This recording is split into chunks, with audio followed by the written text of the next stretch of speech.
My name is Jim Knotts with the Vietnam Veterans Memorial Fund. Welcome to today's online commemoration for National POW MIA Recognition Day 2020. We're happy to produce today's event on behalf of the National League of POW MIA families. We know lots of things have changed this year due to the pandemic, but our commitment to remembering those who remain unaccounted for from the Vietnam War is as strong as ever. In fact, earlier this week, we were able to update the status symbols on the wall of 3 men whose remains were identified last year. Now, it's my privilege to introduce today's Master of Ceremonies, Colleen Shine. Colleen's father and uncle are among 8 sets of known brothers on the wall, and her father's remains were returned after 24 years. Ladies and gentlemen, your Master of Ceremonies, Colleen Shine. National POW MIA Recognition Day has been commemorated since 1979. It's held on the 3rd Friday of each September. At chili feed fundraisers in Elko, Nevada, and biker rallies in Georgia, at parades in Michigan and memorial runs in Alaska, at golf tournaments in Massachusetts, and at military installations from sea to shining sea and across the globe, at candlelight remembrances at the wall, and a formal ceremony on the parade grounds of the Pentagon. America remembers our prisoners and missing and renews our commitment to the fullest possible accounting. Today, the National League of POW MIA families offers our gratitude to the Vietnam Veterans Memorial Fund for their support in hosting this first ever virtual National POW MIA Recognition Day event. We're also grateful to the returned POWs, POW MIA family members, veterans, and concerned citizens who answered our call for POW MIA bracelet stories. As you'll soon witness, their contributions are inspiring demonstrations of patriotism, dedication, and love. But first, some background. Today there are 1,586 Americans still unaccounted for from the Vietnam War. For more than 50 years, the National League of POW MIA families has been dedicated to a threefold goal: the return of all live prisoners, the fullest possible accounting for the missing, and the repatriation of recoverable remains of those who died while serving our nation. Through successive administrations, this humanitarian issue has received bipartisan support. At the crux of the issue is uncertainty, not knowing for certain if you are a wife or a widow, or whether your son, husband, brother, or father will ever come home. Sharing insights into the accounting process is the League's chairman, Ann Mills Griffiths, a longtime champion of the POW MIA issue and an MIA sister whose answer to her brother's fate last year, after nearly 52 years of uncertainty, is proof that answers are both possible and important. Also, some history from Carol Bates Brown, one of the founders of the POW MIA bracelet movement, and several POW MIA family members who are still actively seeking answers and for whom the POW MIA bracelets are both a personal encouragement and a powerful public awareness tool.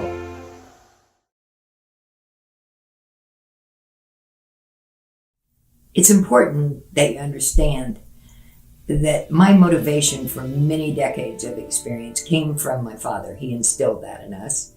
And my 2 brothers, brother-in-law, all served. One of them was listed as missing in action. And through miraculous help, including from some good people in Vietnam, we got him back. We never expected to get him accounted for, but we did. Thanks to really an evolution that started post-war with President Ronald Reagan. If it had not been for his commitment and determination throughout his 8 years in office and those who served in his administration, none of this would be happening today. It was him, supported on a bipartisan basis in Congress, which has continued all the way through to support us, and the effort that we made to expand this effort. We have the largest, most admired and respected organization in the world, emulated by people around the world, and that's called the Defense POW Accounting Agency. That would not exist in the way that it exists today, and it's the envy of the world. It's the best in the world, and the scientists are the most capable in the world, doing the kind of work that they're doing. And we need you. We can't do this alone. If the American people don't support us, it makes it hard for Congress to support funding to continue to do this. So we need your help. Spread the message. Talk to other people. Wear a POWMI bracelet. Do whatever you do best. And thanks for caring. Hi, I'm Carol Bates Brown. In 1970, another college student and I decided we wanted to wear some type of bracelet to remember the suffering and the mistreatment of American prisoners of war in Southeast Asia. We thought maybe a few other college kids would want to wear them too. Well, little did we ever believe, or would have believed, that within 3 years, nearly 5 million people were wearing those bracelets. They played a major role in the international campaign to draw public attention to the mistreatment of the American prisoners in Southeast Asia. My POWMIA story is obviously about my dad, Colonel Oscar Moderer, who was shot down over Laos on 2/15/66. My mother, unbeknownst to me, had many POWMIA bracelets made and given to friends of mine in junior high and high school. I just learned about this a few years ago and can't tell you how wonderful it is to hear from those who care about my dad and want to know what happened to him, and with me demand the fullest possible accounting. I would like to thank DPAA for continuing to do what they can to bring him home. And I also want to thank those who continue to wear his bracelet and honor him by demanding the fullest possible accounting. What do you do when your older brother, your idol, is shot out of the sky in war? You keep his memory alive. Over 300 freedom trees, 3 college scholarships, a plaque on the Kansas State House grounds, and a memorial in the hallways of 24th Squadron at the United States Air Force Academy. And how does his little brother keep his memory alive? He wears his bracelet every second of the last 50 years. I'm Joanne Shirley, the Georgia State Coordinator for the National League of POW/MIA Families and former Chairman of the League's Board of Directors. This is a picture of my brother, Major Bobby Marvin Jones, MD, United States Air Force Flight Surgeon. Bobby has been missing in action since November the 28th, 1972. He was flying backseater in an F-4D flying from his base in Udon, Thailand into Da Nang. Shortly after we lost Bobby, we joined the League of Families and we got our POW/MIA bracelets with Bobby's name on them. I have worn this bracelet every day since then, and it reminds me of Bobby every day, and I pray for him many times a day. I have shared his bracelet with many family members and friends and greatly appreciate their support and have been very blessed by that. I pray daily that the Defense POW/MIA Accounting Agency can recover Bobby's remains and return them to us so that we may honor him for his service and his sacrifice. And I pray that those of you who do not wear a bracelet and do not have one will get one so that you can support accountability for our missing in action. Thank you. My name is Cindy Stonebreaker, and I am the daughter of Lieutenant Colonel Kenneth Stonebreaker. On October 28, 1968, my father left Udorn Airfield in Thailand for a solo night reconnaissance mission over North Vietnam, and he never returned. This October will be 52 years my father's been missing in action. Today, I wear the bracelets of Lieutenant Colonel Kenneth Stonebreaker and Colonel William Stroden. I wear these today and every day, never forgotten. For the Vietnam Veterans Memorial Fund, being caretakers of the wall means a commitment to those who have died, but also to those who are still missing. To tell you about how our missing men are distinguished on the wall is Alan McCabe, longtime wall volunteer and member of the Board of Directors of VVMF. On the memorial, you will also notice that everyone has a symbol by their name. A diamond indicates that they have been declared dead. It does not necessarily mean killed in action. Not everyone was killed in action. Most were, but there were deaths from snake bites, drownings, jeep accidents, a couple of tiger maulings, heart attacks, strokes, and more. Nonetheless, they were serving in the U.S. military in the theater of conflict during the eligible dates, and they earned the right to be on the wall. In nearly 900 cases, an individual on the wall might have a diamond by their name, and the body was not recovered. In this case, they are presumed dead, body not recovered, and would still have a diamond next to their name. You will also notice the plus or cross symbol. That means that they have not been declared dead. Their status is unknown. The symbol can be referred to as a plus or a cross. But according to Maya Lin, the wall's designer, it is not a religious symbol, but rather a symbol of hope. To avoid confusion when talking with visitors, I always refer to it as a plus symbol. When the wall was built, there were 1,256 plus symbols on the wall. Today that number is down to nearly 700, as our amazing search teams have been able to confirm the status of more than 500 by finding remains or other forensic evidence. Imagine what a relief that has been to the more than 500 families of those found, that at least their loved one's fate is determined. It's not great news, but at least it is an answer. Please note that the plus symbol count on the wall does not match the Pentagon's list of MIA or unaccounted for. The difference is in the definition. In general, with the Pentagon, if remains are not returned, that person is still missing or unaccounted for. When a status unknown is recovered, engravers come to the wall before Memorial Day in the spring, and they modify the plus symbols to diamonds. This is also the time any approved name additions are done.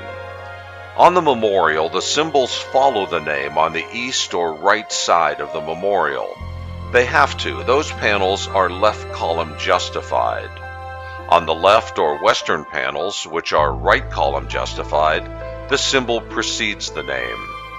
There was one other symbol for the wall which has never been used. If a status unknown or missing should return alive from Southeast Asia, the stonecutters would engrave a circle around the plus, symbolic of the circle of life. Unfortunately, so far, that symbol has never been used. No missing has ever come home alive. Just as status changes happen on the wall, when someone is accounted for, people who have worn the POW MIA bracelet often return it to the family or leave it at the wall. Some opt to donate it to a museum so it can continue to educate and honor. Here are a few of their stories. My name is Karen Bridget Stedman, and I am honoring my father, Captain James E. Stedman, an F-4 Night Owl pilot who is MIA with his navigator, Bob Butel, as of November 26, 1971, on Thanksgiving Day when I was 4.5. The bracelet that I currently wear was gifted to me by a woman named Kim Carpenter Burton. And she grew up with Stedmans and was attracted to the name Stedman. And she wore my dad and Bob's bracelets for years. But they had a tendency to break, the old stainless steel. So she had this bracelet made from jewelry that her mom passed on to her after her mom passed away. And she wanted this bracelet to come to Jim Stedman's family. And last year, Kim sent this bracelet to me. Unfortunately, she passed away as well. So thank you, Kim, and everyone else who does what they can to honor and remember the over 1,500 men who are still MIA and POW. It's time to repatriate these guys and bring them home. Their families need closure. Thank you very much for honoring us. This is the bracelet from my father, Colonel Mark Stevens, United States Air Force. He was listed as missing in action in April of 1967, and his remains came back in 1988. My family and I still wear his bracelets to remember him so that we can tell his story whenever anybody asks. It is important to remember all POWs and MIAs so that they will not be forgotten. These bracelets have been around for decades, and we could not give ours up even though his remains came back. I remember during the ceremony at his burial, there were a bunch of these bracelets that were sitting on top of the casket, and we were wondering if we should keep ours or not, and we decided that we would keep ours because we wanted to remember him and we want others to know his story. The ones that were left on the casket were buried with him. Over the years, we've been receiving offers from people to return a bracelet back to us, but we strongly urge them to keep the bracelet and to wear it and to tell people about it, tell them about why they got it, what it meant to them, and who was on that. And if it's my father, then it's deeply appreciated. Thanks. I wore the MIA bracelet of Colonel Norman Eaton. His plane disappeared over Laos in 1969. It was somewhat personal for me because I was a flight attendant for a charter airline called Flying Tigers, and for 7 years I flew troops to and from Vietnam. It's possible that Colonel Eaton could have been on one of my flights. I gave my bracelet to the Palm Springs Air Museum for their display. I wore the bracelet of Staff Sergeant David Demon, and he was a crew member on one of these aircraft. Long ago, and close to 50 years I think we're coming up to, I purchased the bracelet and wore it during the Vietnam years in his honor, and unfortunately he did not return. During Vietnam, I did volunteer with the USO in Hollywood and Los Angeles, and it was at that point that the bracelets did come out, and I purchased them and took them to the USO, and many of us, the volunteers, wore those bracelets for many, many years. Some people were able to return those to the POWs when they returned. Unfortunately, David's did not, so mine is here at the Palm Springs Air Museum. Hi, this is Pam White. I wore Glenn Ammon's bracelet in the early 70s.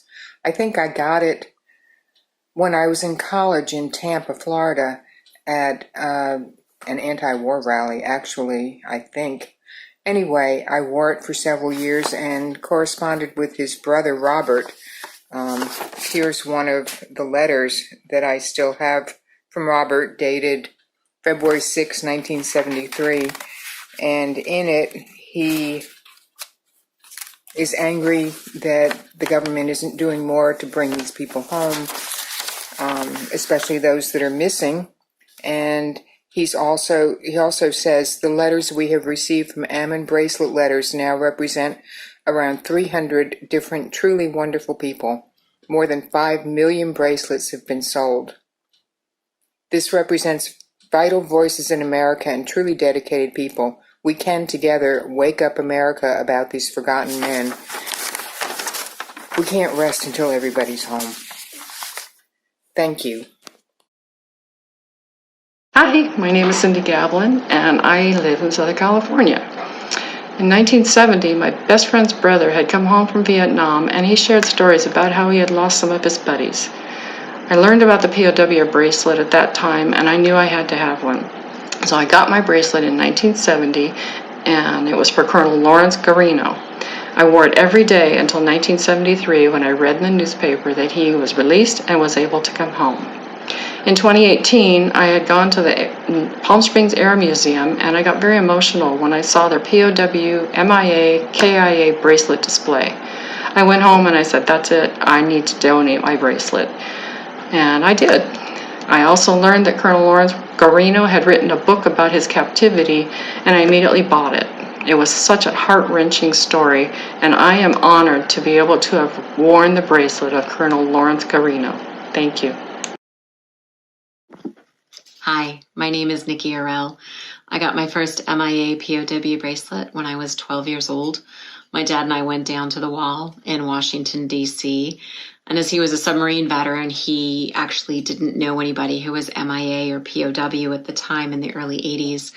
But we did select Richard Mancini's bracelet, and his remains were repatriated and brought home to the United States, and he's buried in Arlington. I was able to give that bracelet to his older brother, and his son and I are still in very close contact.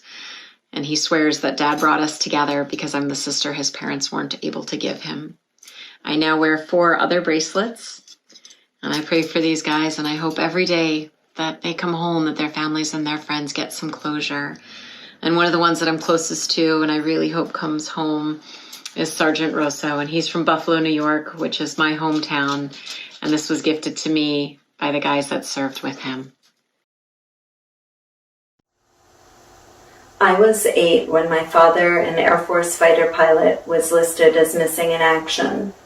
When the POW MIA bracelets with his name arrived, I put one on my wrist, beside the one I already wore for our family friend, Captain James Seahorn.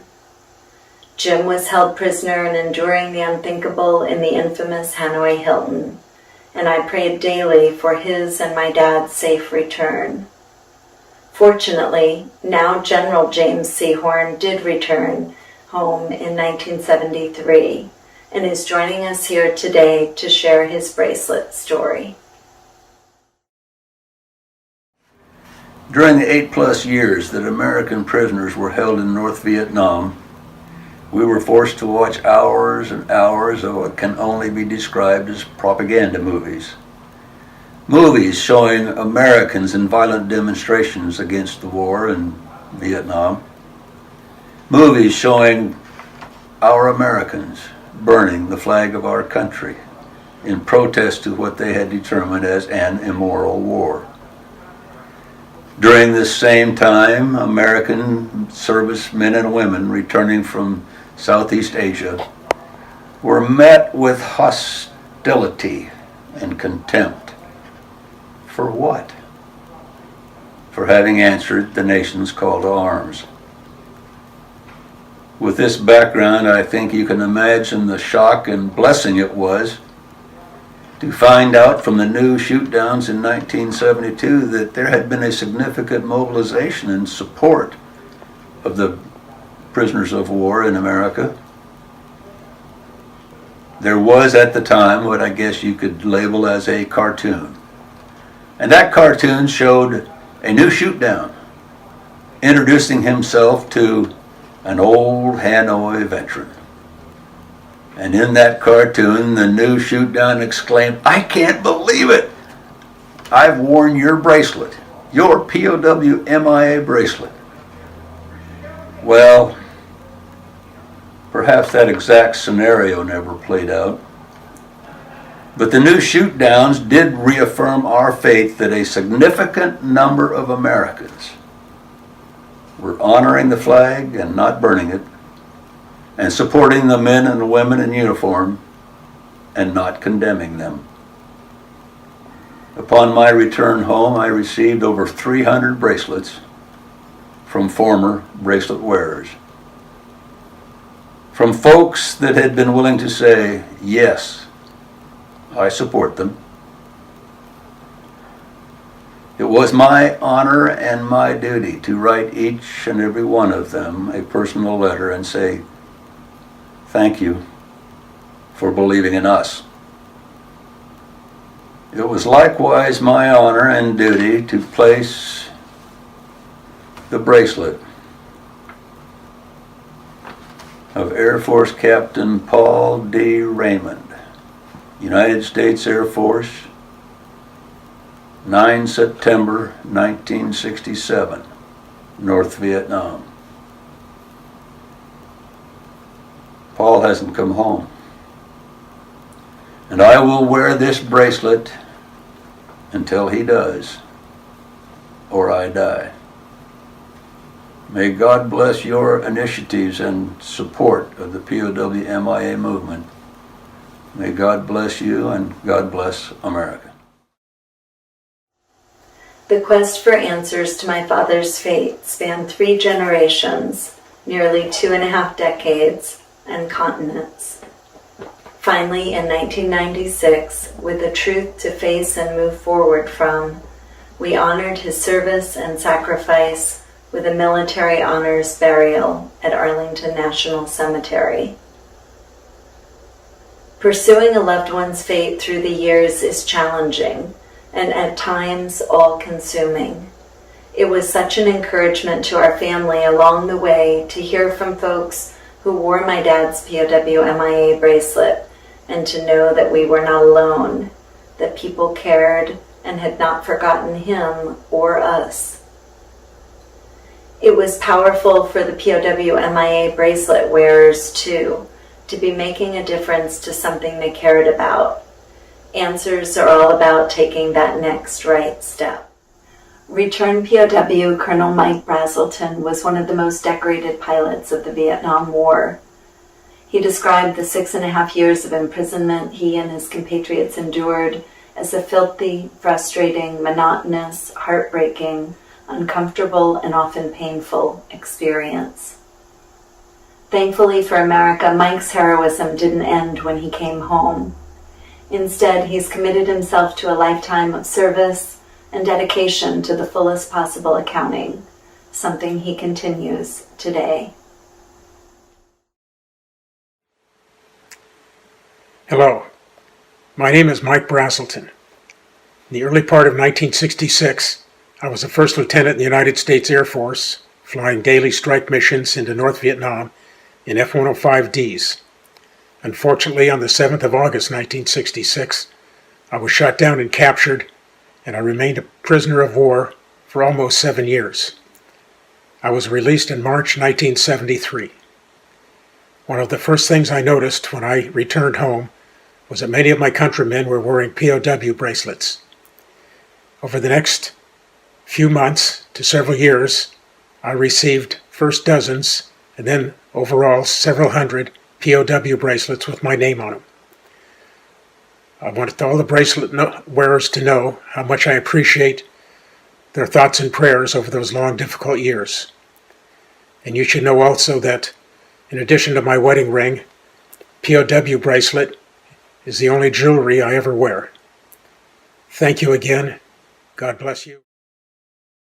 As the formal part of this program concludes with the Missing Man flyover formation so common to our in-person National POW-MIA Recognition Day events, please stay tuned to the stories that follow. They're proof that this nation is keeping the faith. We are flying our POW-MIA flags, writing our legislators to ensure funding continues, and wearing our POW-MIA bracelets. Those who answer our nation's call to arms are not forgotten.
Thank you again to the Vietnam Veterans Memorial Fund for hosting today's National POW/MIA Recognition Day event, and to the Palm Springs Air Museum in California and the Friends of Rocky Versace in Alexandria, Virginia. And also to each of you who are taking time in your day to renew your commitment to an honorable resolution to the POW/MIA issue. We now invite you all to sit back and soak in these inspiring stories from the fabric of our nation, a small sample of those who have kept the faith and are keeping it still today.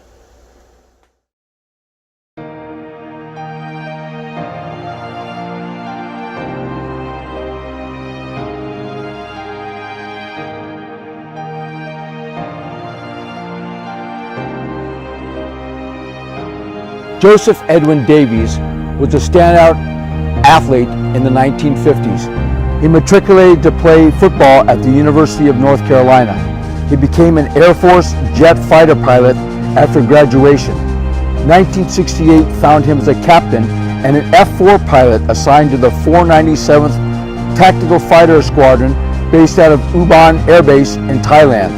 On the date of his loss, 19 May 1968, his mission was night armed reconnaissance over North Vietnam. His wingman saw explosions after the target was attacked, but Captain Davies' aircraft never returned from the mission.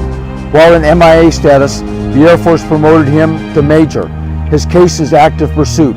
He left a Gold Star widow and 4 sons. He's remembered at the Vietnam Memorial, Panel 63 East, Line 8. Hi, my name is Katie Madsen. I wore a bracelet for Lieutenant James W. Herrick when I was in college at Brigham Young University. He was in a plane crash in 1969 and declared MIA. His remains have never been found, but I was able to send the bracelet to his niece in 2019. I bought a duplicate bracelet for display at the Palm Springs Air Museum. Hi, my name is Judy Mosher Sylvester. Both of my brothers served in the Vietnam War, Ted for 8 years in the Marine Corps and Brad for 8 years in the Air Force. Thankfully, both returned safely home, but many did not. So in 1971, I ordered a POW/MIA bracelet, received it with Lieutenant Commander Norman Eidsmoe's name on it. I wore that bracelet faithfully for many years, always wondering and praying. 3 years ago, I donated his bracelet to the Palm Springs Air Museum Bracelet Collection in Palm Springs, California. It was there that I learned that now Commander Norman Eidsmoe was a pilot whose plane was shot down over North Vietnam on January 26, 1968. His remains were recovered in 1999, and he lies at rest at Arlington National Cemetery. My name is Jackie Carlson. I got my POW bracelet in the early 70s in Wisconsin. I wore it for many years after the war ended until it finally broke in half. I put it in my jewelry box and it traveled from Wisconsin to Arizona to California. A few years ago, I saw an article in our local newspaper that the Palm Springs Air Museum was starting an exhibit featuring POW bracelets and were looking for donations. I knew in that moment that my bracelet had found a home. This project means a lot to me because my father served in the Army. One of my uncles was MIA in Korea. Another uncle was on one of the ships that was bombed in Pearl Harbor. My brother served in the Navy. My prisoner of war's name was William Pearson III. Biff was his nickname. He went missing on April 13, 1969. I know that Biff had a son by the name of Todd who'd be in his 50s now. I want Todd to see this one day and know that his father was never forgotten. His story and his bracelet are now in the Palm Springs Air Museum. It was back in the early 70s, 70 or 71. There was a couple of people that came into our yacht club and were showing us the bracelets and telling us about them, and I thought it was a wonderful idea. I'm former Navy as well, and I do support our troops. So my bracelet was Lieutenant Commander David Cooley, and he flew the F-111B in Vietnam. That's the plane he was in when it went down. I wore his bracelet for about 13 years after that. Joined the museum in 2015, and I met Dr. Thompson, and he told me about his program, and I donated my bracelet, And my wife had 2 bracelets. We donated them all to the museum, and they're sitting here in one of these 2 cases. Sergeant First Class Douglas Blodgett was the son of a career U.S. Army NCO. After high school, Doug joined the Army and was a helicopter crewman assigned to the 228th Assault Helicopter Support Battalion of the 1st Cavalry Division in Vietnam, a CH-47 Chinook unit. On the date of his loss, 19 April 1968, 2 other Chinooks were also shot down while providing logistic support to the 1st Cavalry Division soldiers in the Ah Sha Valley.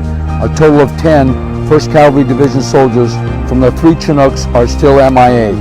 His 90-year-old mother still attends annual meetings of the National League of POW MIA families to learn details of his ongoing search. DPAA lists his case as active pursuit. He's remembered at the Vietnam Memorial at panel 50E, line 44. Hi, my name is Deborah Morris, and I wear the bracelet of my uncle, Master Sergeant James Henry Calfee of Bowling, Texas. He was in the Air Force, and he was stationed at Lima Site 85 in Laos. The site was overrun, and 11 men have never been heard from again. James is one of those. In 2012, we found papers that we filed with awards and decks in the Air Force, and we had James's medal elevated to the Silver Star. James was to be retired after this mission. He was going to retire and do what he loved best, fishing. Just recently, his hometown newspaper ran an article about him again and Lima Site 85. I will continue to wear his bracelet until we know the complete truth of this matter, until all are home. I'm wearing a bracelet today for John Bush. John and I were in pilot training together in the 1964 to 65. After pilot training, he went to F4s, and I went to KC-135, air refueling tankers. And in 1966, I was flying combat air refueling missions in Vietnam, and John was in Da Nang flying combat missions in the F4. 1 month before he was shot down in June of 1966, I happened to be in Da Nang and looked him up. We had kind of kept in touch. So looked him up, and we had dinner together, and we talked about the war and how it was going, and he got shot down a month later. My original bracelet is on display here at the museum. Morgan Jefferson Donahue was the son of a career U.S. Air Force officer. He earned an appointment to the Air Force Academy and was graduated in 1967. He became a navigator. On the date of his loss, 13 December 1968, he was the first lieutenant and performed that duty in a C-123 aircraft, marking targets for a B-57 Canberra bomber in a mission over Laos. The 2 aircraft collided and crashed. A total of 5 other air crewmen are still MIA in this incident, to include his Air Force Academy 1967 classmate, John Scotty Albright. While MIA, he was promoted to Major. His father, Colonel Vincent Donahue, spent the majority of his retirement trying to learn of his son's fate, as did Morgan Jefferson's younger brother. He is remembered at the Vietnam Memorial, panel 36 West, line 14. It's Marissa Abrams. And my name is Stephen Cowan, in the Army in 1963 to 69, Vietnam veteran. So my father's service inspired me to, on my 8th grade field trip, to go on a little renegade escapade and purchase a POW bracelet. And I wound up purchasing the bracelet of Lieutenant Daniel Bora from Olney, Illinois, who was shot down over Vietnam in September of 1972. And I wore his bracelet for a little over a decade until his remains were repatriated in '96. And we donated all of that material to the Palm Springs Air Museum, including all of the memorabilia that I'd collected for decades around POW MIAs. So I'm very grateful to display Lieutenant Bora's bracelet in the Palm Springs Air Museum, and I wore that bracelet every day to remind us of the ultimate sacrifice that he made. Shot down May 19th, abandoned May 21st, and missing May 22nd, 1967, North Vietnam. This is my brother, Navy A6 intruder bombardier navigator, Lieutenant James Kelly Patterson, shot down over North Vietnam on May 19, 1967. He ejected into very remote, jungled, mountainous area, undefended except by frightened local farmer militia. Kelly evaded capture for 3 days. Though his pickup by helicopter should have been a milk run, on May 21st, General Mohlmeyer of the 7th Air Force, for vague and unsupportable reasons, refused to initiate a rescue. Kelly then went missing 1 day later, May 22nd. The communist officials of Vietnam offered woefully doubtful witness accounts of Kelly's fate, claiming he was shot and buried on the spot. But when U.S. teams dug up that very spot, no remains were found. As yet, uncorroborated but believable evidence states that Kelly was taken to the Soviet Union. Kelly's pilot, Lieutenant Commander Eugene Red McDaniel, was captured and endured 6 horrific years as a POW, earning the Navy Cross. Red, to this day, and for good reason, sincerely believes his friend and bombardier navigator was taken to the Soviet Union. God bless and sustain Kelly Patterson and return him, alive or dead, to U.S. soil. My name is Luck Patterson. I'm Kelly's brother and only surviving family member. Please pray with me to Almighty God for Kelly's return. Lieutenant Leland Stanford McCants III was the son of a career U.S. Air Force officer. Following graduation from Alexandria's Francis C. Hammond High School, he joined the U.S. Army and earned his commission as a field artillery officer at the Field Artillery OCS course at Fort Sill, Oklahoma. 1968 found Lieutenant McCants assigned to Battery B, 3rd Battalion, 34th Field Artillery Regiment in the 9th Infantry Division in Vietnam and attached as the Artillery Forward Observer to A Company, 3rd Battalion, 60th Infantry Regiment.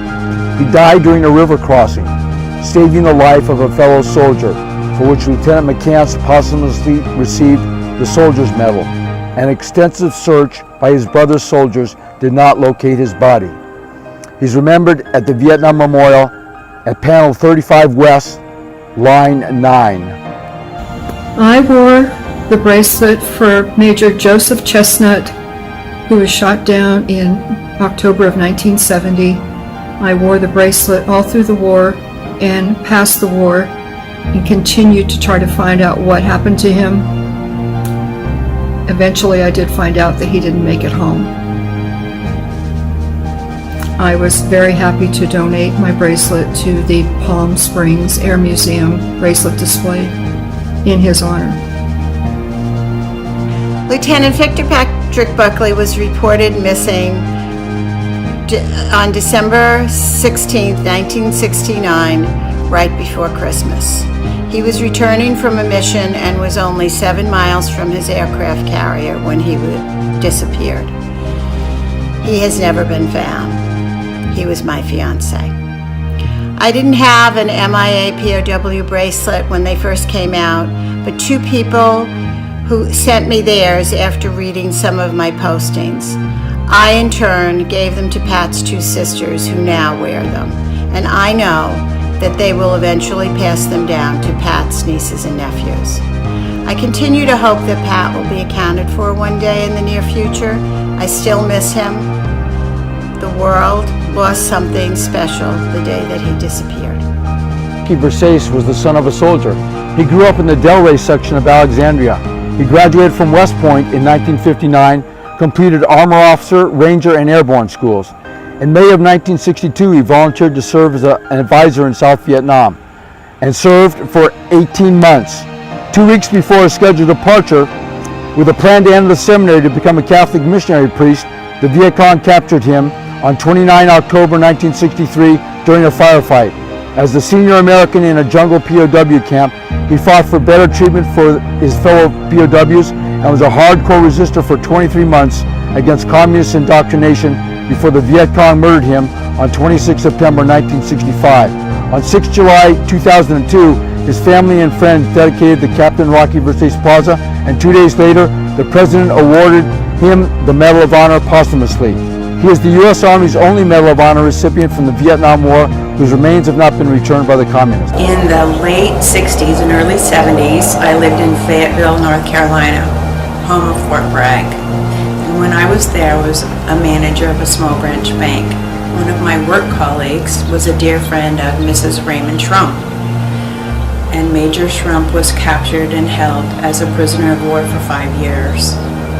When I met Mrs. Schrump, I just anguished for her. She didn't know when or if her husband would come home, and she's the one that told me about the bracelet program. So I sent for several, shared them with friends in Oregon, and I wore that bracelet on my left wrist. And I remember touching that bracelet all the time and praying for Raymond Schrump's safe return. And the day that he did get off that airplane, I remember jumping up and down for joy and crying and being so relieved. I read an article in the Desert Sun asking for bracelet donations, and I couldn't call Dr. Dave fast enough. So I've been very proud to be part of this program.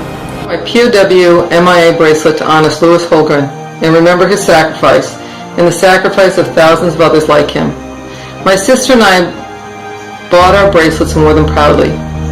At the end of the Vietnam conflict, we checked the listing for soldiers returned to the United States, but I couldn't find Louis. I had no idea if he was one of the fortunate who returned.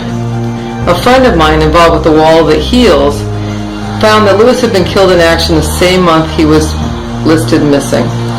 I went to a Wall That Heals event, and Nikki was able to find Louis's name on the wall. It was so powerful to see his name etched in stone. The name I had first put on my wrist over 50 years ago. I will never forget Louis and the young soldiers that went to fight in the Vietnam conflict and never returned, and those that did return and were forever changed. Thank you for your service. You will not be forgotten.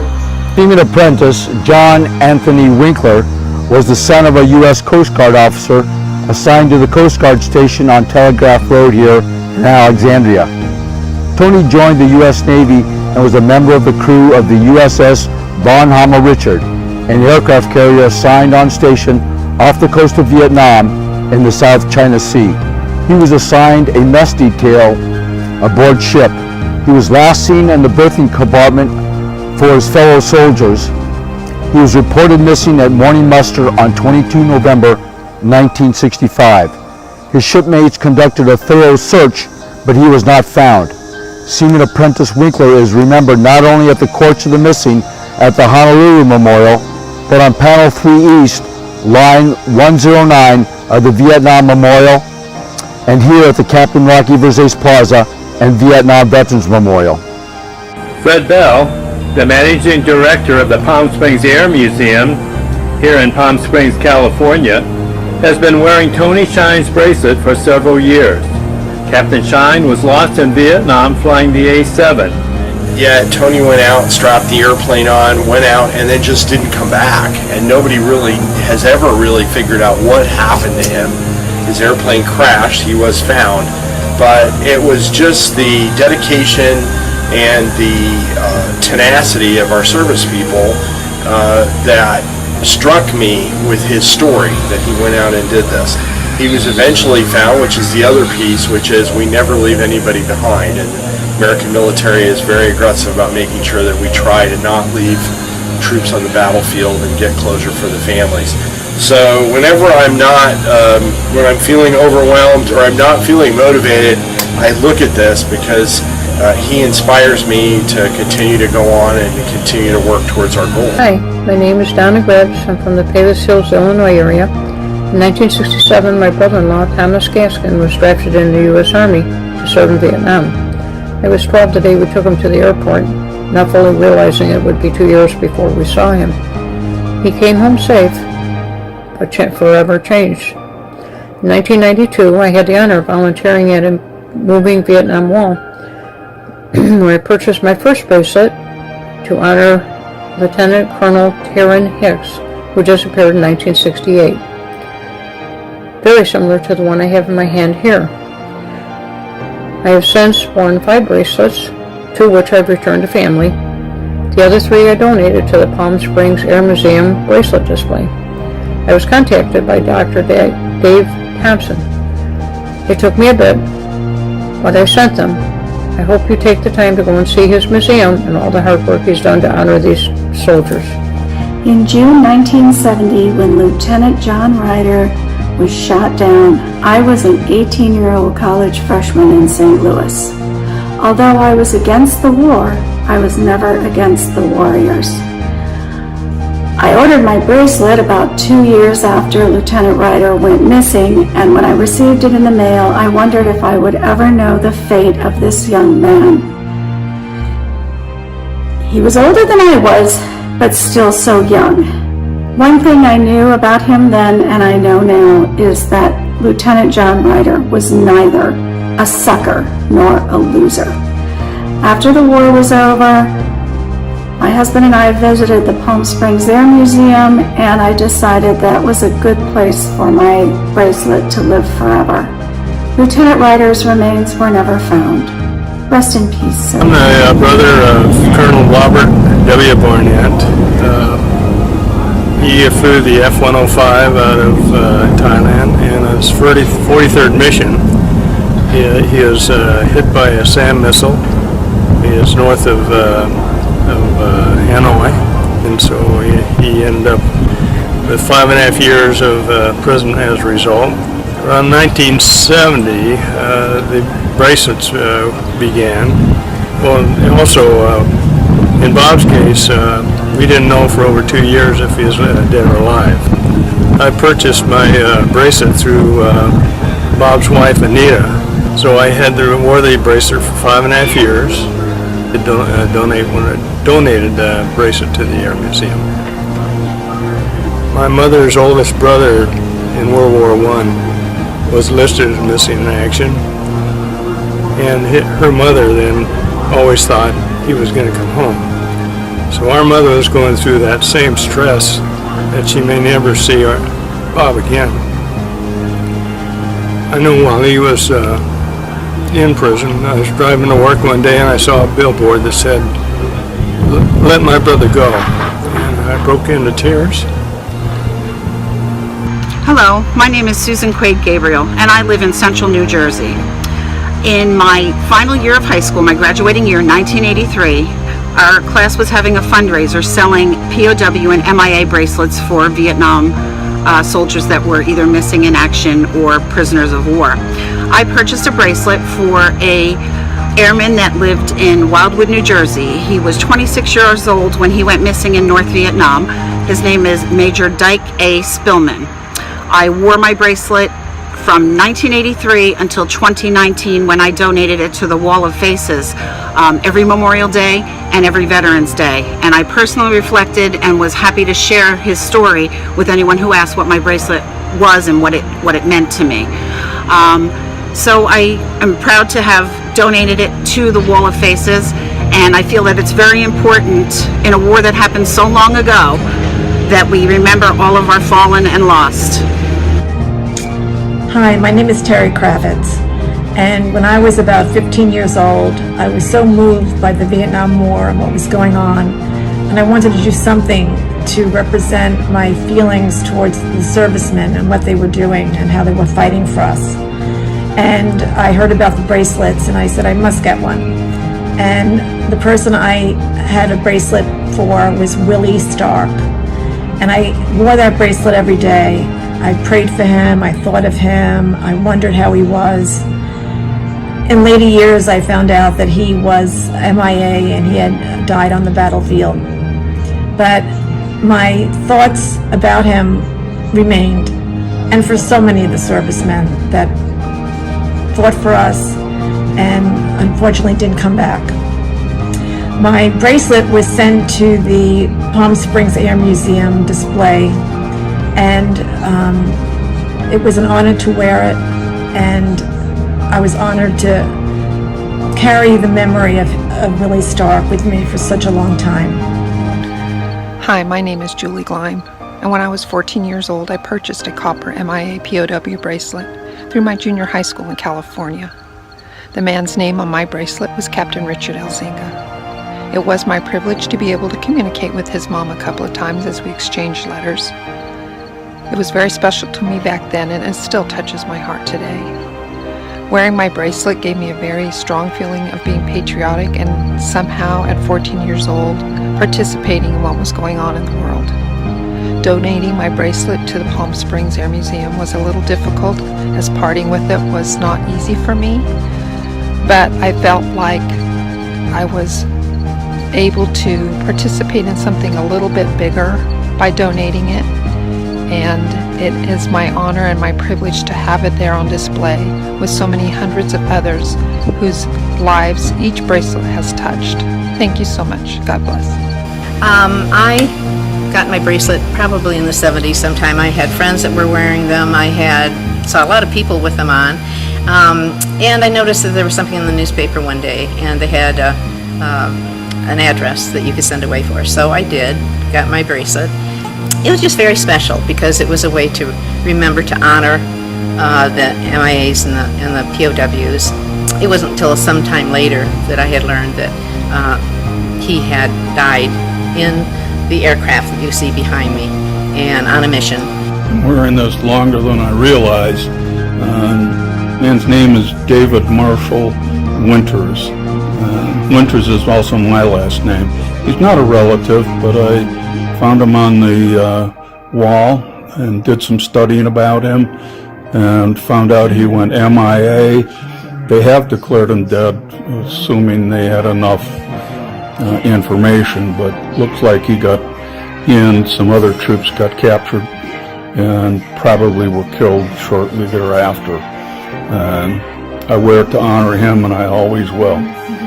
I'm Dr. Dave Thompson in the Vietnam hangar of the Palm Springs Air Museum here in Palm Springs, California, with our POW MIA bracelet display in the background. We received our first bracelet about 5.5 years ago and now have some 1,800 bracelets that have been donated to the museum. This is a permanent, ongoing display, and we would be honored to include the bracelet of any person who would like to have their bracelet seen for many years to come. First Lieutenant Lawrence Eugene Lilly was the son of a career U.S. Air Force officer. He enlisted the Army in Alexandria following graduation from college.